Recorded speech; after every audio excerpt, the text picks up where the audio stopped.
সুনামগঞ্জের তেলাপিয়া পাঙ্গাস সহ প্রতিটি মাছে কেজি প্রতি গত এক সপ্তাহে দাম বেড়েছে ২০ টাকা।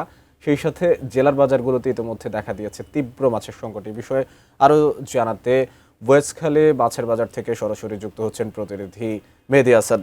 মেহেদী, আসলে হঠাৎ করেই দাম বেড়েছে এবং মাছের তেলাপিয়া এবং পাঙ্গাস এই মাছগুলো আসলে খুব কম, মোটামুটি সুলভ মূল্যে পাওয়া যায়, সেখানে এগুলোর দাম ২০ টাকা করে বেড়েছে। সব মিলে কি বলছেন ক্রেতা বিক্রেতারা, জানাবেন।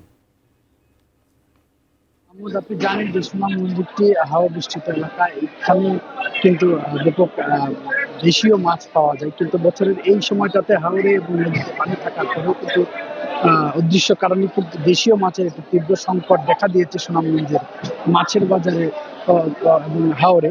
যার কারণে কিন্তু চাষের মাছের দাম বৃদ্ধি পেয়েছে। আমি যদি আপনাকে একটু বলি, আজকে পাঙ্গাস মাছ বিক্রি করা হচ্ছে ১৫০ থেকে ১৭০ টাকা কেজি, তেলাপিয়া মাছ বিক্রি করা হচ্ছে ১৮০ থেকে ২০০ টাকা কেজি, এবং পুঁটি মাছ যেগুলো সেই মাছ বিক্রি করা হচ্ছে ২০০ থেকে ২২০ টাকা কেজি, এবং রুই মাছ ৩০০ থেকে ৩৩০ টাকা, গ্যাসকাপ মাছ ৩৩০ থেকে ৩৫০ টাকা কেজি বিক্রি করা হচ্ছে। অর্থাৎ সবগুলো মাছই কিন্তু প্রতি কেজি ২০ থেকে ৩০ টাকা কেজি বাড়তি বিক্রি করা হচ্ছে। যার কারণ হিসাবে এখানে যারা ব্যবসায়ীরা আছেন তারা আমাদেরকে বলেছেন যে সুনামগঞ্জে মাছের সংকট রয়েছে, তাদের মাছ আসলে বাইরের পার্শ্ববর্তী যে জেলাগুলো রয়েছে সেই জেলাগুলো থেকে আনতে হয়।